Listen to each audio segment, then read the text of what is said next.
Olá, boa tarde a você, conectado conosco aqui no Notícias Agrícolas, no ar mais um boletim de mercado, analisando o que está acontecendo com o mercado do boi e, claro, trazendo as expectativas aí para o setor.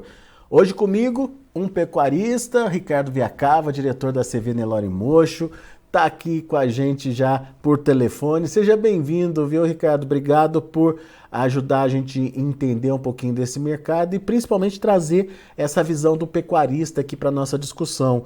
Afinal de contas, é um momento de pressão sobre a arroba do boi, num cenário que a gente já sabia que podia ter mais oferta e a gente está de olho no que pode acontecer com a demanda, principalmente, né, Ricardo?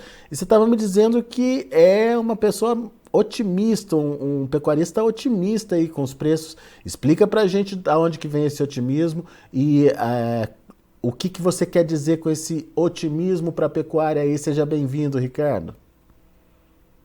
Boa tarde, os amigos do Notícias Agrícolas, Alexandre.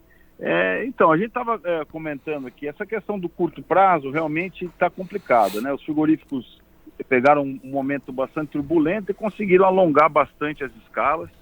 E agora a gente vê que normalmente, né, usualmente esse mês de maio costuma ser um mês de bastante oferta, especialmente de fêmeas. Aí as vacas que passam vazias na estação de monta vão embora para o frigorífico. E também aquele boi que está pronto do pasto está na hora de ir, porque começa a secar, a piorar a qualidade dos pastos.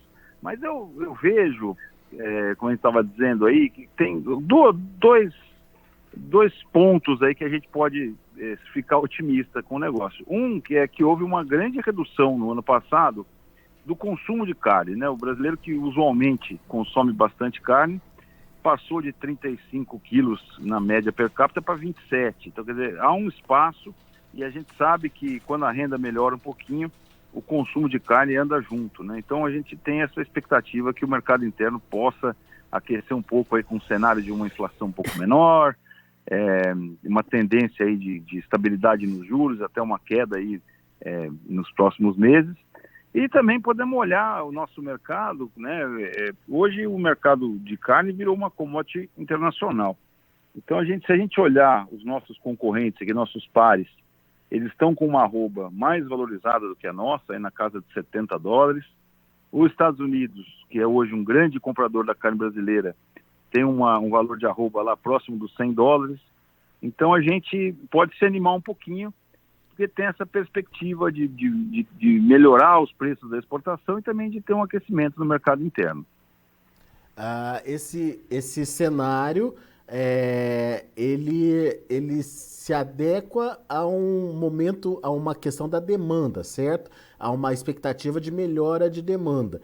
Mas você lembrou que a gente, nesse primeiro momento, vai ter uma pressão de oferta chegando aí. Quando efetivamente a gente vai ter essa, digamos, combinação mais perfeita aí entre oferta e demanda, na sua opinião, Ricardo? É a pergunta de 1 milhão, né? Mas eu acredito que, vamos dizer, na virada do semestre, aí a gente já pode ter um espaço para uma recuperação, para uma subida do preço da arroba. Assim a gente espera, né? Passa o mês de maio, que vai ser bastante ofertado, e aí começam realmente a diminuir as ofertas de boi de pasto. O confinamento ainda, com a dieta bastante cara, então não sei qual que vai ser a motivação aí dos volumes que a gente vai ter de gado confinado esse ano. Então acho que dá para ficar otimista aí no segundo semestre, sim. Agora, por outro lado, tem a questão do custo de produção. O preço não avança, mas o custo de produção também não avança. Aliás, tem até em alguns momentos caído aí. Como é que está essa conta hoje? Essa pressão recente nas cotações traz rentabilidade para o produtor por conta de um custo mais barato ou ainda não, Ricardo? Olha, já começa a melhorar, né? O ano passado foi um ano bastante atípico, aquela questão de alguns insumos aí que subiram muito em função dessa questão geopolítica, guerra na Ucrânia, a gente também com um dólar mais forte, você vê o custo de insumos aí de óleo diesel, que subiu uma barbaridade, dos fertilizantes, que também subiram. Esse ano o fertilizante está cerca de 50% mais barato do que estava o ano passado, né? Então dá uma folguinha. Os custos também, para quem faz engorda, o recria engorda também. O bezerro baixou bastante, baixou percentualmente mais do que a arroba, né? Isso está dando um ágio menor na hora de fazer a reposição, o que vai melhorar um pouco a rentabilidade, porque essa venda de agora, se olhar no retrovisor, ela realmente foi um bezerro caro que foi vendido barato. Então a margem estreitou bastante, mas eu vejo espaço, eu vejo que vai melhorar essa margem para o futuro. Isso é importante da gente entender, até por conta de entender como a precificação, né, pode ficar aí daqui para frente. E você estava me contando alguns preços, né, Ricardo? Alguns preços praticados, inclusive, nas suas vendas aí. O que você destaca? Qual que é a categoria que está mais pressionada nesse momento? Olha, a gente vê assim, a vaca realmente está bastante difícil, né? Ela não anda, mesmo vamos dizer, com essa retomada da exportação, que melhorou o preço dos animais mais jovens. A vaca está ali estacionada em R$ 240, 245 se for no prazo, com a escala mais comprida. Essa está difícil de decolar. Agora, o preço da novilha já descolou bastante. Nós estamos falando hoje de uma novilha de 270, 275. E um boi que chega a valer, um boi que vai para exportação, cerca de R$ 300. Né? A gente estava ali naquele 270, já é um fôlego grande para quem tem o boi precoce, um chamado boi China, né?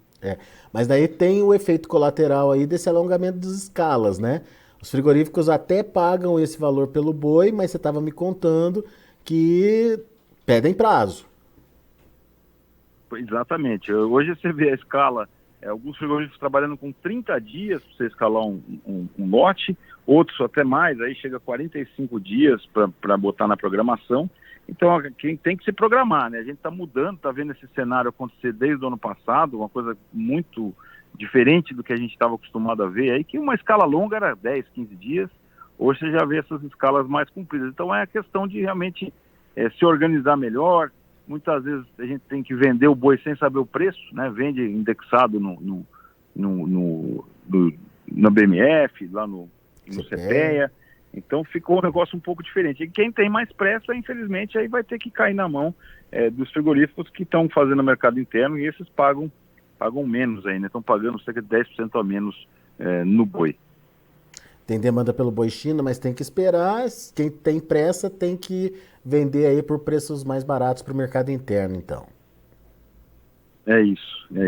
Agora, a gente estava batendo um papo fora do ar, né? Você tem que ver o Brasil como um integrante aí de um mercado globalizado. Você vê que tem uma boa tendência, por exemplo, os preços, como eu estava dizendo, dos nossos concorrentes está mais caro em dólar do que o nosso, apesar dessa queda do dólar. A nossa arroba ainda é bastante competitiva. E tem essa perspectiva, né, que se esperava que os Estados Unidos aumentasse a retenção de matrizes no ano passado, isso não aconteceu em função do clima, então a gente espera que possa acontecer isso por lá, esse ano uma retenção maior de matrizes, o que vai dar uma puxadinha no preço, e hoje os Estados Unidos é um mercado importante, já é o segundo maior comprador da carne brasileira, né, e também, nem que não compre do Brasil, vai pressionar outros mercados. Então acho que tem uma tendência, esse gado que destinado à exportação pode ter um espaço bom para subir. Aí se você pegar, por exemplo, um boi de $70, já daria aí acima de 330 por arroba. Então acho que a gente pode esperar coisas boas, apesar de estar vivendo o ciclo de baixa da pecuária, né? E a China, Ricardo? Qual que é a sua expectativa com relação à China? Olha, a China, a gente realmente hoje acabou ficando um pouco dependente de China, né, em função do volume, mas elas têm uma perspectiva boa, né? Às vezes uma má notícia para um setor é uma boa notícia para outro, né? Você vê que esse fantasma aí da peste suína rondando novamente, e ele que proporcionou essa abertura grande do mercado chinês para a gente. Eles ficaram sem proteína e... Oi, Ricardo. Oi, Ricardo, tá me ouvindo? Parece que a gente perdeu o contato aí com o Ricardo Viacava. Vamos tentar restabelecer esse contato com ele só para a gente finalizar essa conversa. Vamos lá. Vamos ouvir o que o Ricardo tem para falar da China e quais são as expectativas dele para a China. Ricardo, já me ouve? Não, parece que não. Enfim, deixa eu passando as cotações enquanto o Christian tenta resgatar aqui a conexão com o Ricardo Viacava. Deixa eu passando as cotações aqui para vocês. Olha aí o boi gordo na B3, um dia totalmente sem rumo. O abril, o primeiro vencimento, R$ 281,05, com queda de 0,16%. Maio subindo 0,15% a R$ 275,00. Junho caindo 0,15% a R$ 275,10. E o julho, R$ 280,90, subindo 0,36%. Cada contrato para um lado diferente aí. O indicador CPEA fechou o dia de ontem a R$ 285,35, uma queda de 2,13%. Esses são os números ainda sujeitos à modificação. O mercado do boi gordo lá na B3 está em pleno andamento ainda. Muito bom. Ricardo, já me ouve? Infelizmente a gente não conseguiu restabelecer o contato, mas a mensagem está passada. O Ricardo trouxe aí pra gente a expectativa dele mais positiva aí para o mercado. É claro que a gente ainda deve passar por um momento aí de pressão nas cotações, principalmente nos próximos 2 meses, principalmente entre maio e junho. Mas depois o Ricardo é otimista por conta de uma conjunção favorável para o consumo. Aqui no Brasil, o consumidor brasileiro está vendo a inflação arrefecendo aí, pode sobrar mais dinheiro no bolso, o que vai fazer, o que pode ajudar o brasileiro a retomar aquele consumo per capita de carne que havia sido perdido no ano passado. Além disso, tem as exportações. Primeiro, os Estados Unidos tem retenção de fêmeas, retenção de matrizes acontecendo por lá. Isso significa menos carne à disposição do mercado, necessidade de importar, e o Brasil é um grande parceiro aí, de fornecimento dessa carne para os Estados Unidos. E, obviamente, a China, que era do que o Ricardo estava falando. A China segue aí como um importante player consumindo a nossa carne, apesar de uma dependência muito grande da China. O Brasil se beneficia quando os chineses vêm a campo buscar o nosso boi, buscar a nossa carne por aqui.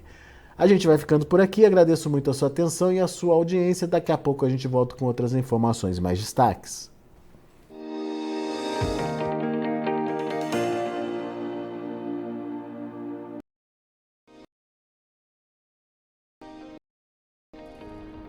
Se inscreva em nossas mídias sociais Notícias Agrícolas, no Instagram, @Notícias Agrícolas, e no nosso Twitter, @Notiagre.